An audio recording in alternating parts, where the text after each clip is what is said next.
Today is being co-sponsored by the Institute for Jewish Ideas and Ideals. Sarah Robinson, who's a member of the group, is also, I'm not sure exactly what your role is with the Institute, you'll speak to that, but she's going to speak for a couple of minutes before we move on. You go to okay, sure. Go ahead. So, hi everybody, my name is Sarah Robinson. I'm from Boston originally. Thanks guys. So, my name is Sarah Robinson. I'm from Boston originally, graduate of Maimonides School. I spent 2 years in Israel, Migdal Oz, and a recent graduate of Stern College. And now I'm in a master's program studying Talmud and Halacha in GPAT, which is a terrible acronym, which stands for the Graduate Program for Advanced Talmudic Studies. I live in Washington Heights, and please come for Shabbat, you're always welcome. And in my graduate program, I'm also a fellow for the Institute for Jewish Ideas and Ideals. It was started in 2007 by Rabbi Mark Angel, and the goal of the Institute is much like what we do in Natsivas, to encourage fruitful, interesting, compelling, open ideas. It's a forum for conversation, literally, and that's actually right out there. You'll see copies of the journal called Conversations, and they're all like, at least I find it when I read them, they're very interesting for me to read. They're also looking for new readers and writers all the time. It's free for college students to sign up, and I'm pretty sure it's like a very minimal fee for non-college students to sign up. Also, if you're interested in becoming a fellow, if you're in undergrad or in grad school, the stipend is like, I'm pretty sure, like in the neighborhood of $350 per semester, so it's not too shabby. I did that once. Yeah, financial incentives are good. And I don't know, like, I think it's really great to be part of that forum. And like much like God Save Us, it's all about encouraging new ideas, encouraging us to think more broadly and expand our minds. And if you have more questions, please by all means ask me, reach out to me afterwards, Facebook me, email me. And again, really, you're all welcome for Shabbos meal, and that's my point. Thank you. Very good. Stay on this one because I tend to be loud and there's a sleeping child. That would be crazy. So the one thing on the schedule that we've got the most questions about is what the hell is GSU Live? This is an experiment that may go well, that may, well, I'm not going to use the British expression for what could go wrong. But in the meantime, what we're going to try to do is approximate the concept of a thread in the group live in real time before you. So we are selecting a panel of people from the audience, most of whom have been warned. We're going to fill these chairs. We're going to be taking questions from the audience, and particularly from my 2 favorite late at night, what the hell were they thinking stream of consciousness posters, Bill Bierbryer and Shlomo Grun. Yeah, Toronto's on Eastern, my friend. And we're going to build comment threads off of that. Any subthreading, I am personally opposed to subthreading to begin with, so we're probably going to shut all of you up. I will be using my new hat moderating the panel, and every once in a while joining the thread by taking my mod hat off. As you can see, we've got Michael and Akiva starting. I'd also like to pull Sarah out. You're on the panel. Chaya Razel is on the panel because there's no way we could keep her off the panel. And the only question is, will a sleeping Rachie keep you quiet? She can be often at home. It's also I'm true. about to write something like, I'm so mad, and she goes, ah! And Just trying to help you back you up by being mad as well. Yul has volunteered you. Okay. Now, Kartik, was there anyone else you were going to grab in? I think it was More males, though. You need some balance it out. Exactly. Well, we need a mechitza somewhere. That's okay. No mechitza. We don't Well, believe I'm in that representing anyway. Patrick Muggle with authority versus Exactly. We have this is the right wing, Oh, I'm representing. which is why. So this is obviously stage right, not house right. But ignore. Okay. So we've assembled our panel. Yeah. I'd like to solicit the topics. Because it's finally time for you to embarrass yourselves in person. I do want to see his wife. I've been doing that for 4 years. I just randomly invite Friday nights. We have these conversations with Mike Shlomo in our friends' living room. So I'm. So wait, you're inviting everyone to the Helmet? Are you inviting all 50,000?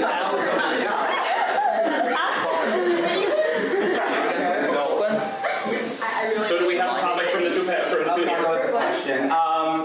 What was the relationship relationship with Herod and the rest of the, I guess, the rabbinical figures of that time. On the one hand, he built the temple. On the other hand, he brought Avodah Zarah into it. Would you say that was a reflection of the Jewish people at the time, or just of his own personal choices? Can I tag someone who's not Slow here? thread. He's not here yet. By the way, if you realize slow thread. slow thread. And SPD, that would like really shut them up. SPD preferred. Okay, Okay, so we're going I personally don't know much about Second Temple era of Judaism. It's one of the weak points in my knowledge. Can we take Lauren Schiffman? Yeah, this is one of my tag moments. I actually took a course in classical intellectual Jewish history with Professor Hellman.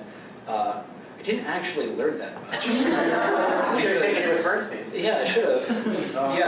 Yeah, Professor Bernstein actually said to me when I told him I was going to take Hellman for classical intellectual history, he's like, don't do it. I didn't learn that much, but except that Professor Hellman is a staunch Democrat and likes to have arguments. So Herod was a Democrat? Is that what you're saying? Herod was a Republican. He was like one of those guys from like Texas. Professor Hellman probably has a lot of slaves in the basement.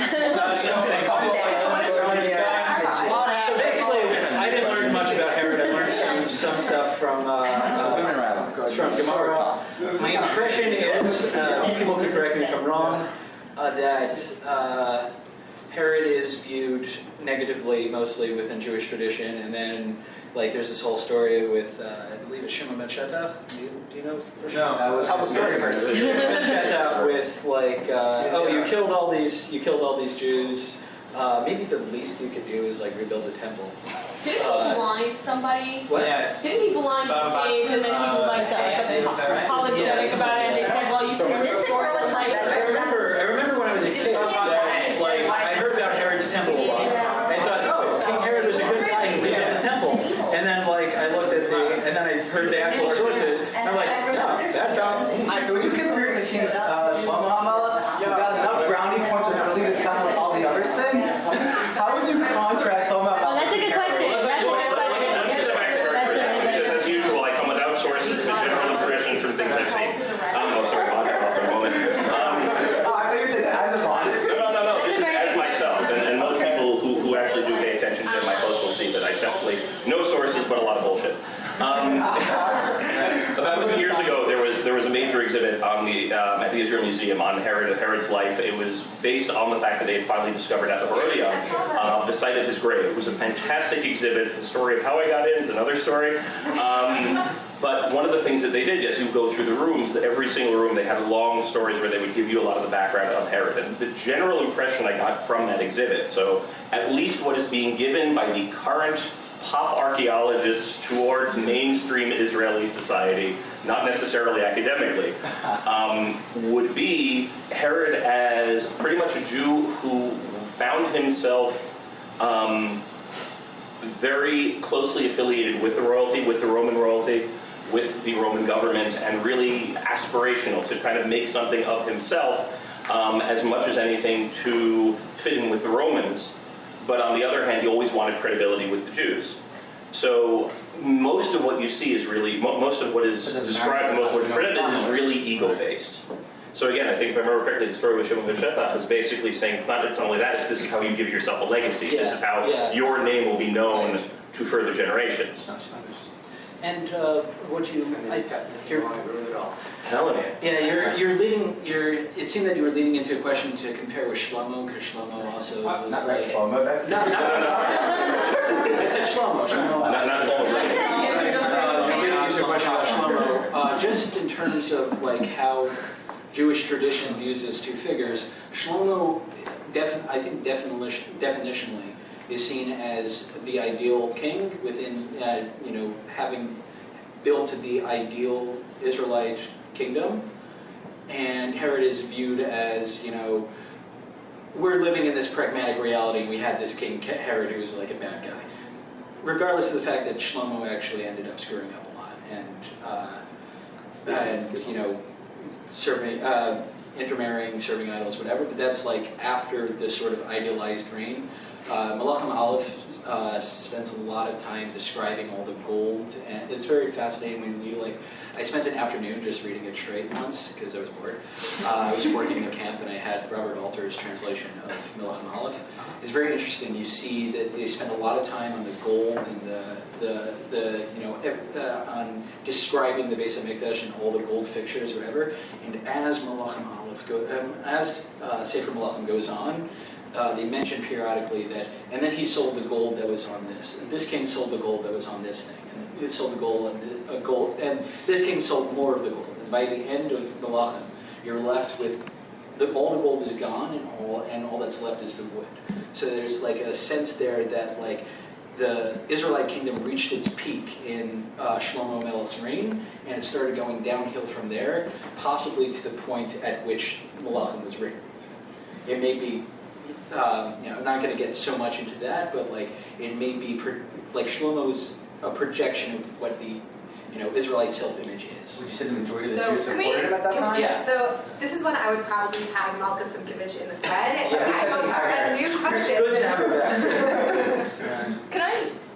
Can we talk, or are we supposed to like raise our hands? Is it you guys? Yeah, go ahead, I'll moderate. You can, yeah, open us up, Fred. I mean, something which, it's not a huge point, but just on Akiva, your last point about Shlomo's the idealized king, I think one could easily argue that even Shlomo's fall was an idealized king if you think about what the prophet Shmuel talks about, what a Jewish king would look like, and there's a lot of this negativity. He's going to take your daughters and he's going to whatever. Interesting. And in a certain way, Shlomo was the ideal. What? Climbing in your window, snatching your people up. Mm-hmm. Somebody post a clip. I'm sorry. Yeah. Can I just, Yeah. I think what's things missing about why we idealize Shlomo HaMelech is how the Tanakh, the large portion of the Tanakh is dedicated to, at least theoretically, describing his worldview throughout the entirety of his life from birth till death. And I think what's missing is the fact that he did do all such great things, brought us probably like one of the greatest eras of our history, and he also went off the deep end. But what's crucial is the fact that, and I think Hayabon argues this is why Koheleth was finally included into the Tanakh, was specifically because it shows Shlomo HaMelech doing tshuva for his past mistakes, and that kind of rectifies the entire story, and that's why we kind of can see him as the greatest king, because he did the greatest accomplishments, he had the greatest falls, but he also came back. Whereas Herod, we have no redemption story from I have him. this little thing about how Chazal view Shlomo HaMelech as and the way that they construct Shlomo's character in Chazal is sort of this, with all those authorship things, sort of this person who reaches a level of wisdom and chachma, and also it's very interesting. Gemara and Eruvin describes him as being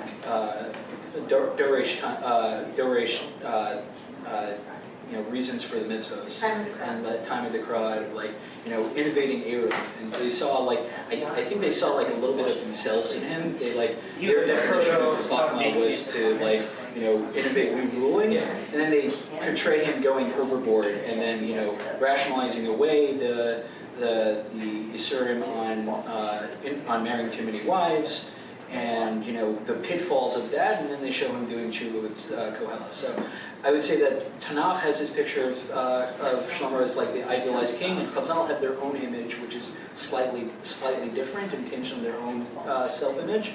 But Shlomo Melech is a fascinating character in like everything. Yeah. Who else wants to talk? I should have like stop talking. A really bad Borscht Bell joke to close it up. Today I'm free from the Borscht Bell. I don't have to listen to them. I don't have to We tell need a them. Scotchie's cheese thread. Just like. Wait, what did you call it? I what's the name? Scoot. I see you here, by the way. Because he has your frozen swags like ridiculously long. Can I open up a sub-thread? Go ahead. Okay, Shlomo HaMelech and Shaul HaMelech, they both messed up on Isurim in a matter regarding pretty much public policy. Why is Shaul pretty much kicked out, and why is Shlomo allowed to stay? What do you mean by public policy? Essentially, trouncing Amalekites was a public Jewish people decision. So too, the king assembling all these resources relies on a tax structure that supports all these resources. They both did acts that infringed on fairly key Isurim to their reign that both affected the general people of Israel as a whole. So why, in this case, was Shlomo allowed to stick around and Shaul not? Shaul disobeys a direct commandment from God to go kill all of these people, and he goes to do it, and he doesn't do it. And then afterwards he's like, well, I thought maybe I could do something that wasn't exactly what God said. And God's like, no, you're out. Which But how is that different from I thought I could do something that wasn't which exactly thing are you what God referring said to with Shlomo HaMelech? Well, aside from all the horses and all the women and so on, which are pretty much not doing what God So I can plausibly draw a distinction between violating a mitzvah that's written in the Torah and violating a direct nevuah commandment to you. In other words, a person can be flawed, even a king can be flawed, but the king can't ignore the word of God to the king. I have that same A question. bigger deal? I'm sorry, where are you drawing, not to whatever, but how are you drawing a distinction in between a prophet who is giving me, you're saying that God speaking through a prophet, speaking to a person, has greater import and Greater accountability rather than how you're defining Torah accountability. Because I don't want to put words into your mouth. I think there's a difference though between. I think there's also a difference between the space of it and also. I think that I'm suggesting it's but by no means do I think it's, this is definitely a locked out. So I'll offer another alternative that just came to mind. First of all, it's a great question. This is just an off-the-cuff answer that comes to mind. That when it comes to Shaul, I don't think he was destined to remain king and to pass on the kingship to the son. First of all, he had very serious mental health issues.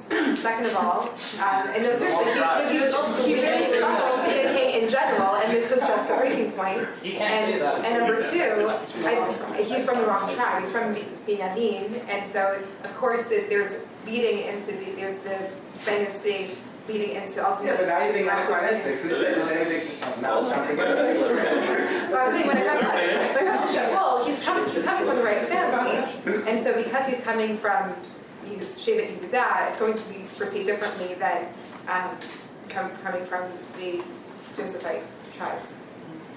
Can I make a comment? I got it. In terms of your objection to Michael's point, I think one could say that violating a Torah command in general is worse than violating a prophet command, and possibly even that Shlomo was more of a, quote, bad person than Shaul. But being a king is not about being a good person, it's about being a good king. And when the prophet tells the king to do something, part of being a king is ruling according to the rules of the prophet, if you're talking about a theocratic monarchy. So even if it's not like, you stop becoming the king if you don't listen to what God says the king should do. That's part of what it means for God to be like ruling through the king. Okay, wait, gonna pull back the panel. So just want to respond to your point first. I see two interesting ways to answer your question. First of all, if you remember Shlomo Pill's presentation, the concept of micro rules that can be interpreted that are unclear in their exact in their exact implementation, that could be applied to Torah rules that exist in a text and are therefore ambiguous, therefore there to be interpreted, as opposed to a direct command from the prophet, go do that specifically. That may be very different. One interesting way to answer this, and I'm just interested in working within this system, Rav Tzadok HaKohen's system of historical development of halacha has the period before Bayis Rishon, or even before Bayis Rishon. According to him, the primary source of religious law was the prophet rather than the text. And a textual revolution happens after Bayesheni. And he sees like some evidence for this in like Moshe asking Hashem, like, what do I do about Benot Tzlafchad and other things like that. And that system, it's a very interesting system, which it's a very interesting like idea that he explicates. So within Rav Tzadok's system, that makes sense that like a direct word from God through a prophet may actually be more like compelling than a text. You can also talk about it in just general managerial terms, right? People don't necessarily get fired from their job or dishonorably discharged from the military every time they do something that is not strictly speaking against the rules on the book, even if it's a major infraction. But when a general or someone or a boss says, this is a direct order, and you go ahead and you ignore that direct order, you're definitely getting fired. But what makes the words of the Torah not say direct God from prophet to person? No one told me May I have a comment? Because they apply to In everyone. other words, they're implied There's a through. difference between direct transmission and a direct order. May I have a comment? We'll stand with Yes. to do something.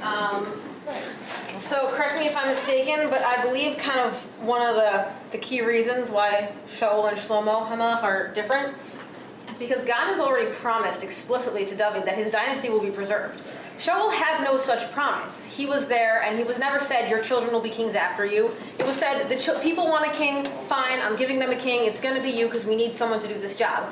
God has already explicitly promised David, all of your children will be kings for like forever, ad eternity. So no matter what Shlomo does, God cannot depose him because he has already precluded that possibility by binding himself into this covenant with David and his dynasty. Okay, I didn't know it was. Sorry, I want So to Shlomo holding the was thread closed. Thank you. Women.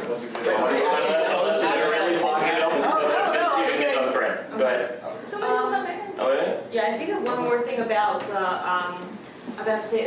the difference between Amalek and the too many wives and horses is that part of the things, there were three things that they were supposed to do when they went into the Eretz Yisrael, and one of them was to, after they conquered them, they were supposed to drown out Amalek, do the anointed king, and the Levin and Dash. Whereas those were, although you can categorize the too many wives thing as part of under the rules of the king, these were like the three biggies that they were supposed to be taking care of as soon as they went into the land. So. Okay, so yeah, let's get from David, and then we'll close the thread and move to the next So one. on a pretty unrelated Shaul Shlomo topic, which is that in terms of Amalek, that Shaul, we know he's going to be punished for what he does in disobeying a direct divine command, but what was bugging me, because I've been just finishing up Shmuel Aleph, why does Yonatan get punished along with Shaul? Because Yonatan doesn't seem to do anything wrong at all. Why do you think Yonatan was directly punished as opposed to it just being after the war? You know, a natural disaster. God doesn't have direct punishment. Yeah. I guess because I'm assuming that because the link of Shaul's going to die for disobeying, I guess I'm wanting to read Yonatan as part of that. One of the themes that Robert Alter talks about being present in Sefer Shmuel, which I think is very interesting, and might be troubling in some respects, is that there's a tension between divine promises and the consequences of those divine promises.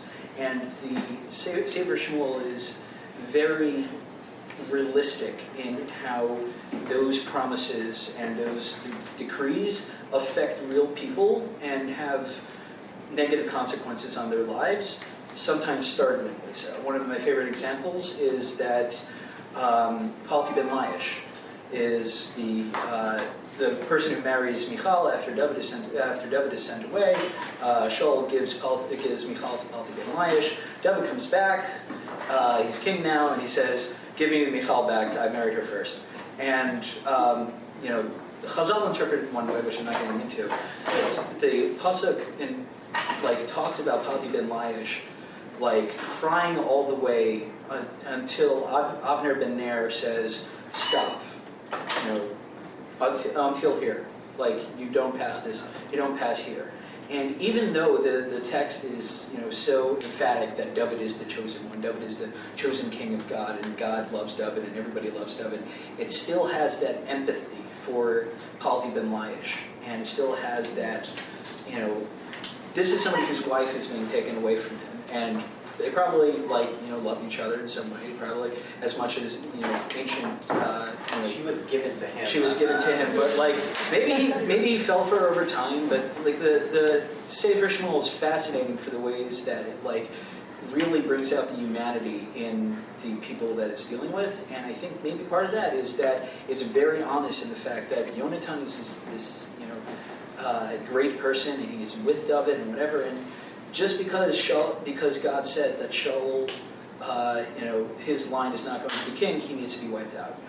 And I think that's interesting. And maybe that's troubling for hashkafa reasons, but I think that's part of what the book is doing.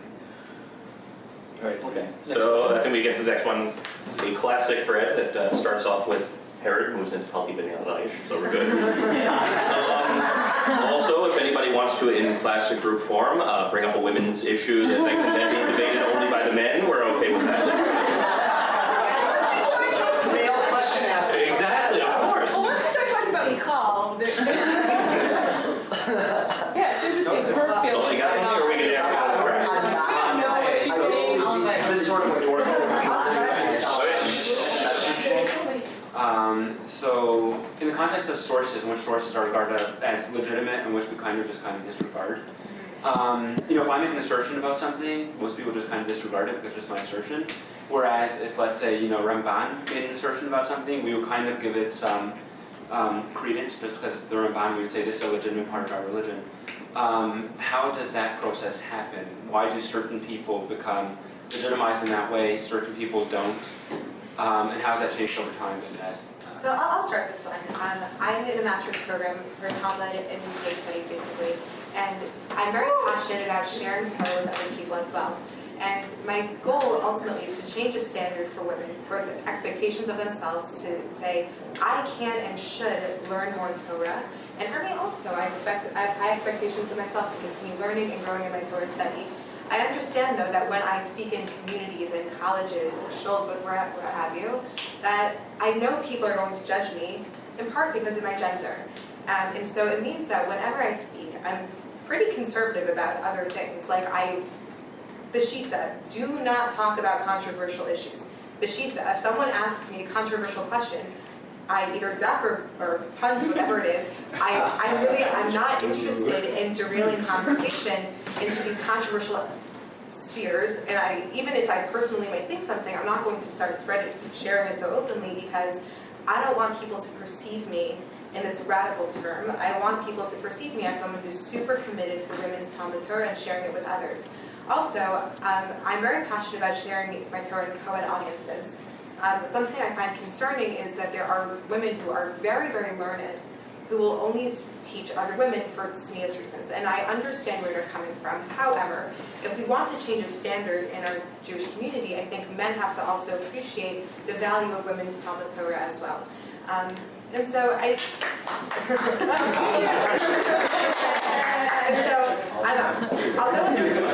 do acknowledge that there's been a lot of work done. I'm only 23, and I do acknowledge many other women and many other men who have dedicated many years and lots of time to kind of change the standard for today. But for better or for worse, I understand that in order for people to start legitimizing me, that I have to stay very focused and that I don't shake up the pot too much.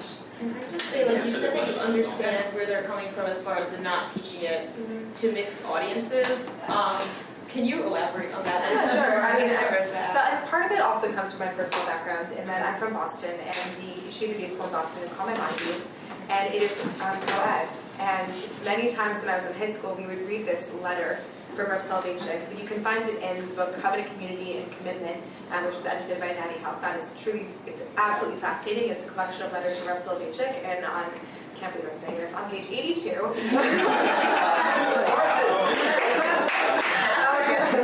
Yes. On page 82, Reuven Bell responds to a yeshiva day school teacher here in New York City. And the asker said, well, we want to know if we should incorporate women's Limud Torah into the curriculum. And Reuven Bell says, emphatically, you must, it's a moral imperative, and more so, when you do teach women's Talmud Torah, it should be done in the men's classes. Why? Because separate is not equal. Because thinking that you can give the same material over to women in a women's class and assuming that it's going to be on the same caliber as the men is just a faulty assumption. And so he says, so at least for my background, when I was in Maimonides, we learned in co-ed classes, and frankly, like in every year, the Talmud Award might go to a girl, might go to a boy. It doesn't really matter if the gender necessarily. So interestingly, we did that. But we did not have. That's a Maimonides yeah. So policy. but yeah, Maimonides does not hire women's Talmud teachers for a number of reasons. That's an entirely different conversation. She doesn't talk about controversial things. That's true. But first point is that I come from a background where I'm comfortable teaching in co-ed audiences. Thing number two is that I understand why that there are other communities who are different than me, meaning who function with very separate gendered social spheres, and that it would genuinely be inappropriate for a woman to be speaking in those contexts. However, given that most institutions who would want me to speak are also, despite like hiring me at something, they're okay with having me speak to co-ed audiences, unless they're really concerned about something. Like, my wonder is like, why would they be concerned? Like, I'm with you on that. They're honestly, if they were to be concerned, it's either because they think that men will not be interested in women's halachic issues. Like I've taught countless classes about women in halacha, Zima, Melchitza, you name it, I've taught it. So I mean, for that, they're concerned that men will not be interested, and that which is a little bit. Like, frankly, I'm not like so bothered if men are not so interested about like, oh, can a woman get an aliyah, or like, what's the deal with kolisha? Like, they're not necessarily so interested. They're all so interested. You're asking me. I know it's possible I'm like totally misreading that situation, but it could just be an interest issue. Were you asking for specifically about like? Well, actually, yeah. Let me take that because I think if you don't mind, I mind, but I like. Oh, yeah, but I'm stepping on you anyway. Can I request What's really interesting is I do want to redirect this to an extent, right? or actually find that middle path between the question you asked and the way to which it was directed. Because my understanding was you were asking really, the OP asked. What's the method in which particular voices become accepted within the Masorah? And these are the names, these are the svarim, these are the ideas that we bring down generation to generation. Now, to cross that into this question, we're at a really interesting historical point right now, in which for very many years that voice has been solely male. And with the increase in women's learning, with the increase in women's expertise in learning, how do we then get women's voices, the ones that are speaking very loudly, accepted within the Masorah as well? And how is it that 4, 5, 6 generations from now, in the same way that we're learning the the male rabbinical voices from 1,000 years ago and from 10 years ago, how are we going to have women's voices in that as well? We already have no language. So I want to get back to controversial.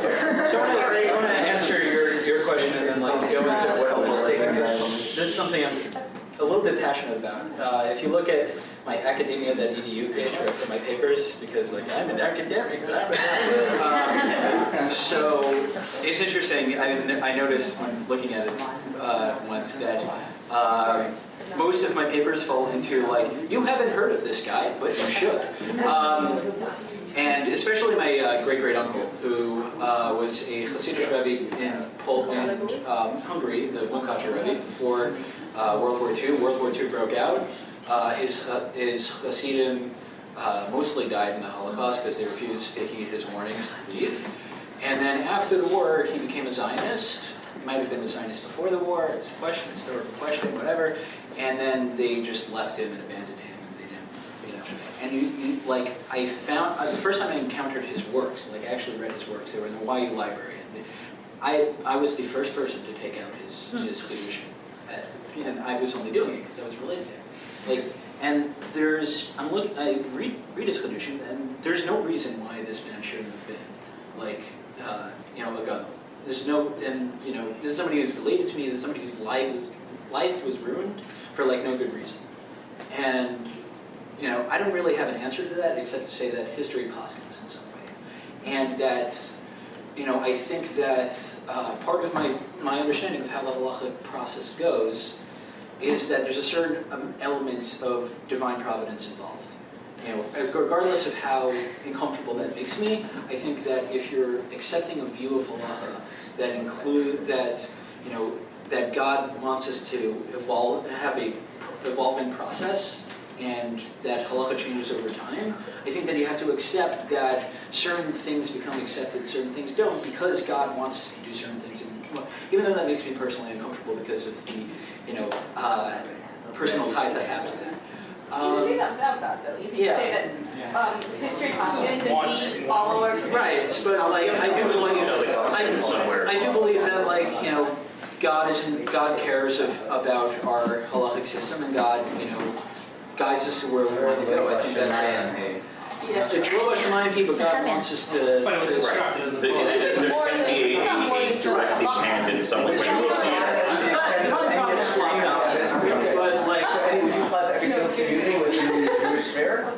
Perhaps say that every form we're equal. So that troubles me sometimes. I'll be honest. I don't necessarily have a good answer to this. I don't necessarily have a good answer to them, except to say that I don't think they're right. Whatever.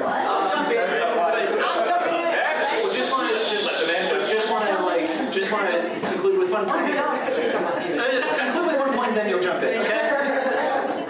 Part of what I want, God save us from your opinion, serious discussion of Judaism to be, is I want to be able to shed light on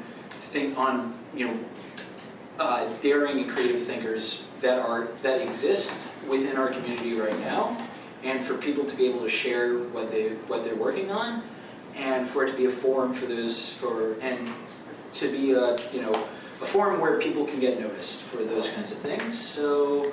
We haven't necessarily worked out yet what the democratic nature of the internet and social media is going to do to the halachic process, but this is going to be part of it, I think. So, I think your question is a good one. I don't necessarily have a good answer as to why this one and not that one, but it's a valid observation about how this process works. That's all I got. And I would disagree with both the way that you phrased the question and the way that Akiva answered the question. The implication that there's a certain set, Shlomo Pill was talking about this earlier, the implication that there's this certain set of books that counts and anything outside those don't necessarily count, and we hold the Ramban, or even though the Ramban or the Rashbam say this thing that conflicts with how we want to view Chazal and Halacha, but still we hold the Ramban, we hold the Chazal, we find a way to make it work. And the idea that history poskins. Sometimes history poskins, and then you find out that people aren't holding by the psak. I had a Rebbe in my sophomore year of MTA, Yeshiva University High School, who told us that the Ibn Ezra wasn't part of our Masorah. It was news to me. This guy was so bad that I switched out of his shir to be in a white supremacist shir. I didn't have to It was a good decision.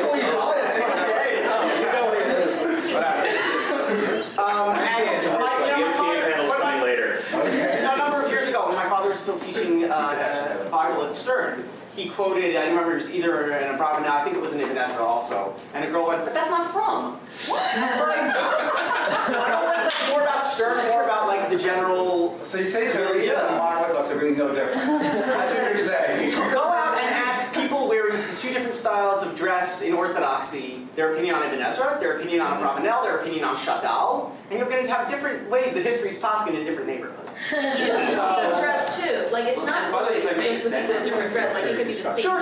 I'm being redundant. Right. All of it's being redundant. Like You can extend that to JTS. Yeah. Can I and they're not necessarily any different. Well, thank you. Is JTS You have JTS cred. Yes. So what has been passed? So JTS, what made the cut? I'm also biased, being that my dad went there, and the JTS books drive a lot of what I do in Shiur. That said, Lieberman. Some people on the very far to the right don't like him. He's pretty much just about Kulei Alma La Plige who know anything that he makes it. Ginsburg Parashim, essentially everyone who actually knows about him other than, oh, he's that annoying conservative ketubah class. She makes it like Rav Shechter, I know, prefers. His Tosefta, it's used in my shiur approximately People who know about scholarship know to respect scholarship. Yes, Yeah. so like it's essentially the people who, it's kind of like when we talked about women's Pesach, the people who know how to paskin will paskin, the people who know how to do the work Lieberman does of giving you a good girsa that's useful as a base medrash guide for learning. If you care about that, you use them, and if you're just That's easy to say in a That's what I'm It's saying. not so easy to say in Sakala. That, but like I'm saying, I'm saying that history Paskins in ways that you can't necessarily apply consistent rules to it. Yeah. The fact is that regardless of the fact that you may make a rule that we don't accept conservative poskim into our Masorah, regardless of that, because people recognize the fact that Shaul Lieberman was a first of all a tremendous scholar, second of all a outstanding human being and huge Talmud Chacham who was offered to be the Rosh Yeshiva of Chaim Berlin by Rav Footner. Like people don't know that, but like all those things overshadow the fact that he was conservative, and this is not. Which is why even so, like history Paskins in ways that don't necessarily conform to ironclad rules, and trying to impose ironclad rules on that, I think, doesn't actually end up working and may be actually undesirable. And the other thing is also, when you come down to it, you can't look at you can't look at today and how today is acknowledging, recognizing, or dealing with the last 100 years of Pesach as historically relevant to anything other than today. Ask me again, ask any of us again in 150 years how the reform challenge, how the conservative challenge, how any particular challenge was integrated or was not integrated into the Masorah. You'll have a different answer.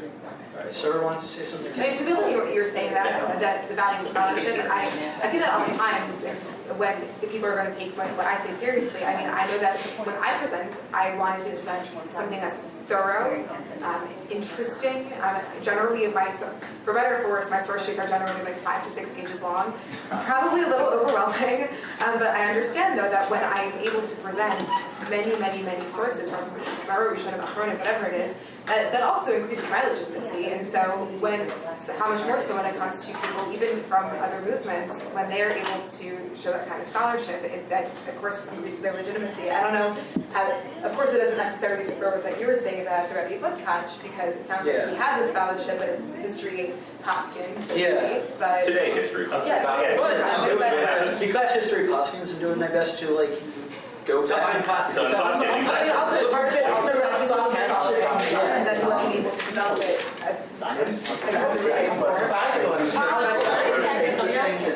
wonder whether the original question is moot, because we have this idea of history Paskins, and it seems kind of luck-based, whose writings got picked up, whose writings got destroyed in a fire.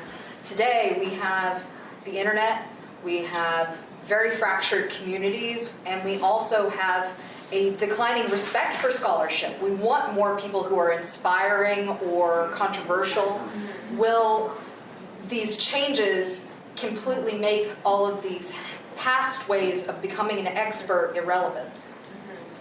Will anyone even get heard? That speaks to like the machlokas. Well, this is more of like, you're talking more like specifically contemporary stuff. But that speaks to the same thing that happened when they discovered the Meiri. Right, so now we have this whole set of observations of Kedushim and Piskei Halacha, and there was this huge pushback of, well, it's very interesting, very convincing, but we didn't have it. So it's out. And the idea that we can, by fiat, look at something and cite, they didn't even have to read it. They could have known whether it was brilliant or nothing. To know that we didn't have it before, therefore it's out, is an attitude that I think it gets propagated today. The idea that this person didn't come out of this system that we're familiar with, therefore they're out. Someone who got, I'll give just an obvious example. Someone who got their smicha from YCT is probably not going to be welcomed in a Haredi shtibel to give a Dvar Halacha or Dvar Torah, because they're not interested in the version of Torah that person is spreading. That's a good comparison. Okay, make it better. I will defend the not including the Meiri into the Rishonim, because the Rishonim are not The Rishonim are not like, she's shocked. She's with me. She's with you, right? So the Rishonim are not, the Rishonim purely because they existed within a certain time period. They're within the Rishonim because there are a specific layer of Jewish law. If the fact that the Meiri wasn't included in that specific layer of Jewish law, I know, it's crazy. The fact that the Meiri was included in that specific layer of Jewish law, is significant, regardless of when exactly he existed. It doesn't, I take no position on whether the Meiri should or shouldn't be. I'm just saying that the people who were... Also, he just sounds more like an Acharon. It's very weird. He's like a time traveler. We judge everyone based on what they sound like. And he's so progressive. Can I Yeah, say seriously. Did I ruin your question? No, we're talking to Tanya. We're attacking the Chavi, he's Shlomo Bar. I have two questions. I'm sorry about the middle. I just regarding Ibn Ezra, you mentioned Ibn Ezra. I'm just playing old devil's advocate for your Rebbe, who was not a white supremacist. If I heard that right. He wasn't a white supremacist. There was other stuff. Is there ever any point in which you would take a Rishon and say his values are not congruent, do not comply with the Jewish values we hold today? If this is theoretical, the Ibn Ezra believes that not the entire Torah was written, it's just something they talk about. Yeah, I'm just saying, but let's say Rebbe believes. I'll answer you how would not be within reason for saying the Ibn Ezra is within our Torah. We already got to the point where I would have answered you on the group with, what do you mean we? You said, do you think, what if I came across a Rishon who I felt their values is not the values that we hold? So you can't ask me that question, because everyone here in this room, we're going to ask you have. Well, no, but I'm saying, if your Rebbe said, listen, I believe that the entire Torah was united. That's what I believe. Let's say, I'm not saying that, he's saying that. Okay. And therefore, I believe that for the community, I assume there are communities, there are some people who do, some people who don't. So within the given a high school Rebbe doesn't get to write Ibn Ezra out of Minnesota. Let me ask, I'm just asking, some of my best friends are Ibn Ezra. I'm just...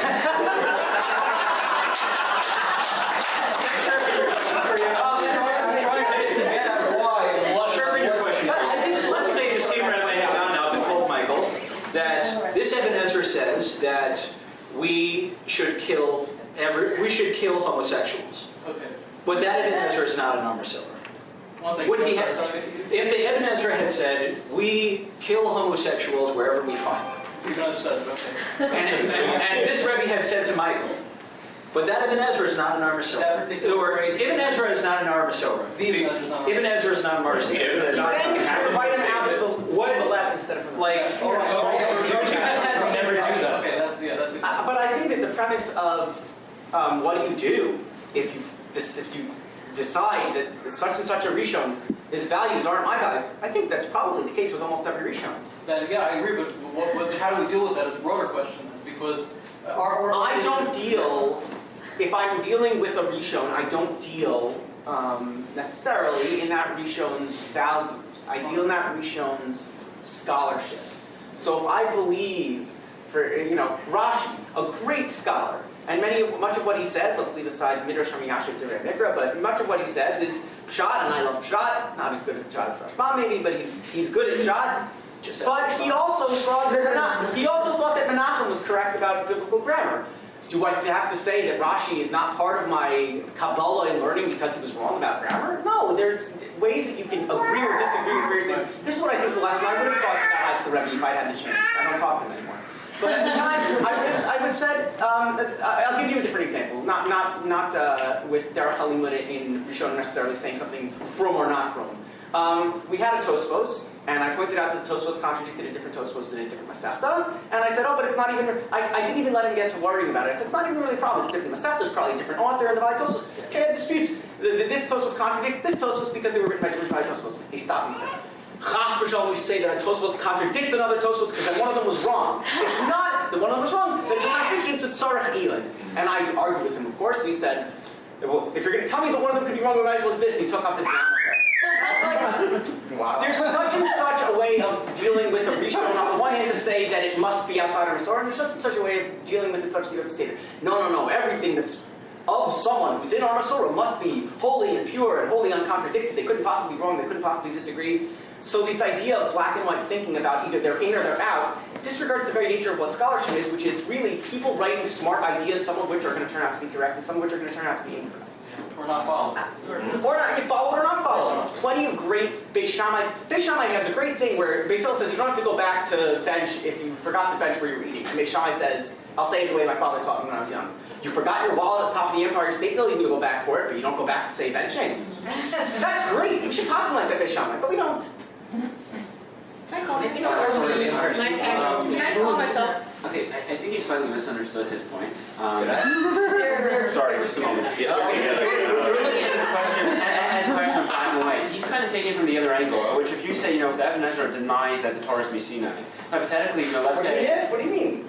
All right, okay. Hypothetically, let's say he finds, a letter from the Ramban where he says, by the way, I'm an atheist. At what point would you say he's not even Jewish, right? And No, the Ramban never said the Australians are the Ramban.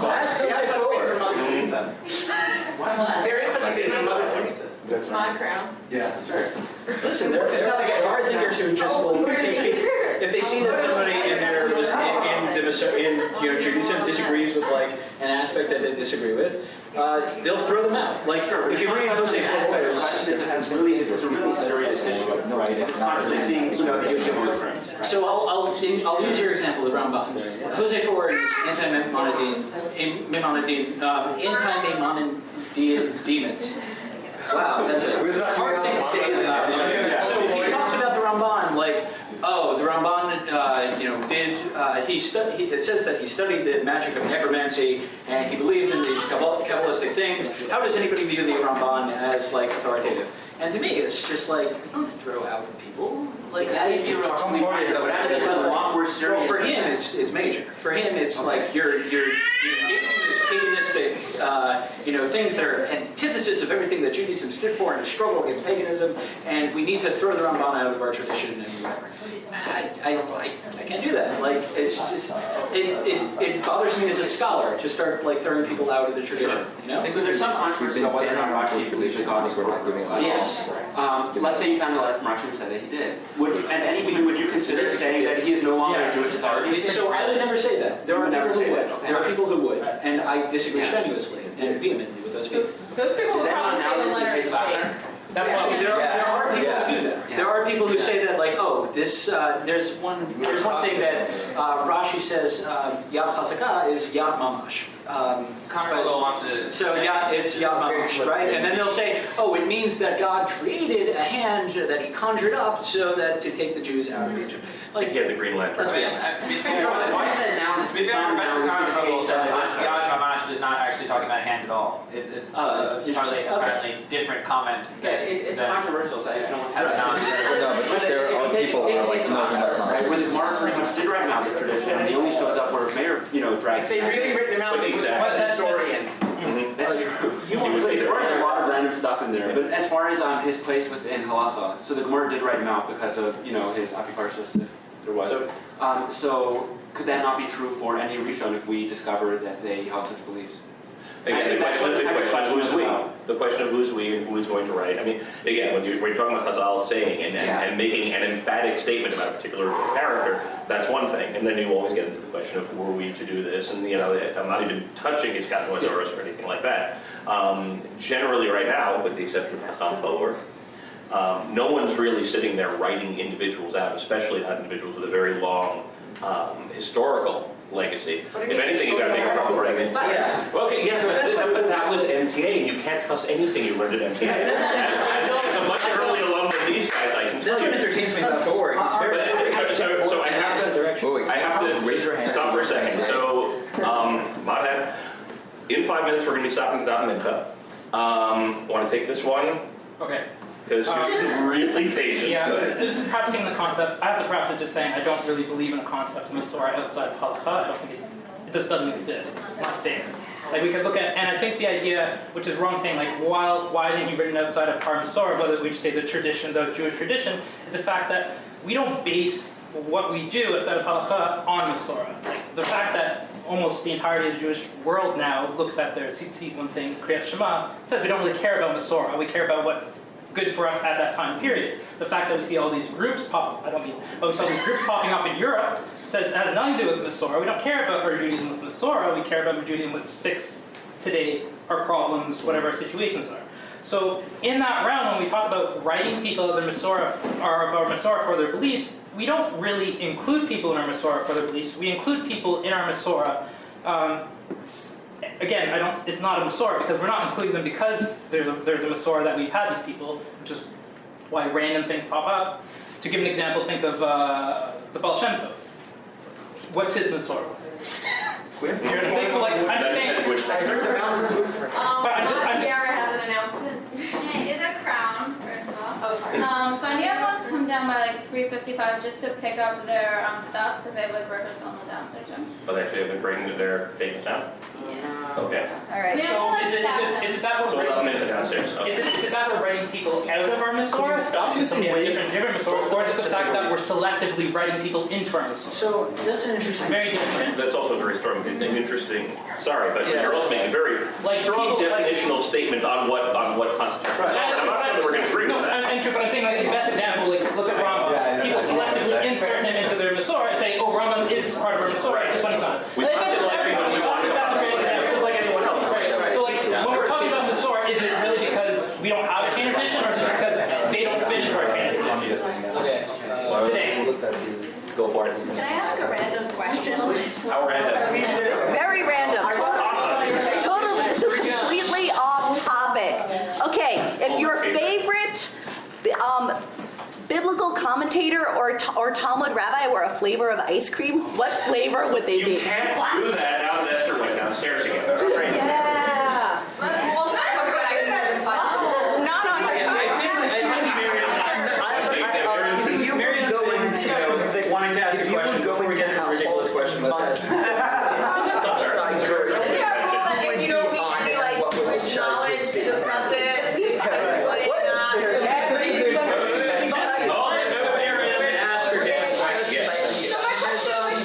Was less of a question moving forward and more of a question about the discussion which you already had, so maybe it's a little too late to ask it.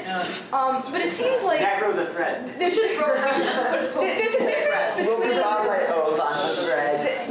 difference between taking someone as a local authority in terms of we do this all the time. If someone is a famous chemist, we take their chemistry. We don't care if they are Shomrei Torah, if they keep halacha. But what we do have a concept. Chemistry. When I listened to the OP, it sounded like if the Ramban makes a random statement, we take it. If I make a random statement, we don't. If you were a famous chemist and you made a random statement around chemistry, we would take it. So it seems.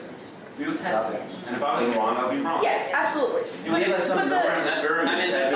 The kind of statement which I think is more relevant to talk about. Lions calling a lot of ridiculous things. All right. The kind of statement which is relevant to talk about is the kind of statement that you bring without any proofs. It's the kind of statement when you say, we have this belief of X, we have this belief of Y. And I think it's more productive to talk about when people randomly say, because you have a good idea, it doesn't matter who you are. And I think the more relevant conversation is when you say something random out of the blue, how much do we say, hey, that's a great person, we should try to understand it and maybe incorporate it, and how much, when there isn't that proof. And maybe you guys already had the conversation, so it's too late, but I think that would have been a more productive conversation if I say something completely random, what do I have to do for you to listen just because it's me? See, and by the way, I think that's actually really interesting. As we look at soccer, and as we look at the recent development, because one of the topics that's always interested me in a, let's call it abstract way, because I certainly have never really researched it, and I really don't even know how to begin researching it, but it's really the question of how Psach develops and who gets to be those names and everything else, looking at it from the perspective of, for instance, Moshe Feinstein's famous statement that, how did he become the Gadol Hador? People came to him with questions, they liked his answers, they asked him more. So, that's really that concept of someone coming out of the blue with an idea, people kind of elevating and saying, hey, he's the guy, he's got the idea, let's incorporate it into our tradition. I think recently we've gotten away from that. I think there is a larger calcification into particular institutions written large. We is a very good point there. I really don't necessarily, and I acknowledge that what I'm saying, if anything, applies to a certain stream. And if you want to call it normative, if you want to call it mainstream, if you want to call it the stuff you read about in the papers, there is more of a calcification. I would say that, going back the last 50, 100 years, I think part of it is also the increased communication. One of the downsides of the increased communication is it makes it harder for somebody to pop up.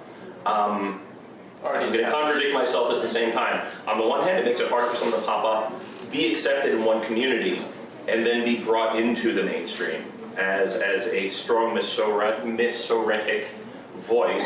Masoretic, yeah, let's say that, whatever. But on the other hand, yeah, some of this increased communication makes it a lot easier for so many voices to come up with innovative ideas, and I think they crowd each other out, which also makes us more likely to accept what is considered the mainstream and ignore the outside voices. But I was going to say, before you asked about how women's learning can be accepted, so I was going to say, like in what you said now, in a capitalistic sense, that if you have good quality, people start listening to you.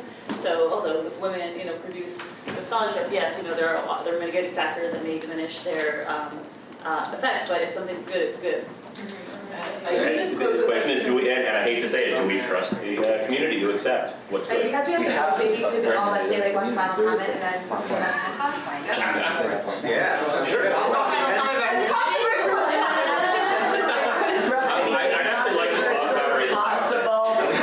You're most controversial.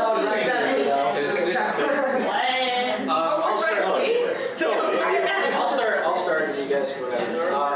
I think I feel that we didn't address Sarah's point enough about like how women get to be accepted authorities within the Jewish community. I think at one end there is this idea that like, oh, if there's quality, then people will find it and whatever. I think though that it is worth keeping in mind that there are factors that cause people to devalue women's learning subconsciously, even as they're pro it, and saying, oh, if I only saw like a female gadol hador, then I'd be a believer in women's learning. In the absence of that, I don't believe in that. The question is whether you would recognize that if you saw it, and I think that us waiting around for this female gadol hador, I think it may be actually counterproductive. I'll never forget. I think like I'll never forget that when I was working in Stone, I remarked to a friend of mine that one of my former Rosh Midrash, who I really didn't like, was like all the negative stereotypes about women's learning rolled into one. And then she responded to me like, why are you even evaluating her based on those presumptions? Like, why are you evaluating Rosh Midrash, female Rosh Midrash differently from you would from a male by analyzing to what extent she fits into to what extent she transcends your preconceived notions about female leadership in the Orthodox world. So, I think it's worth for men to keep in mind that like you need to, really check. And really like, say it. And really like, keep prop your mind open and not just rely on it. Not just rely on the fact that you think that there's an open mind there. So that's my closing statement. Okay, and now it is actually 3:55, so appropriately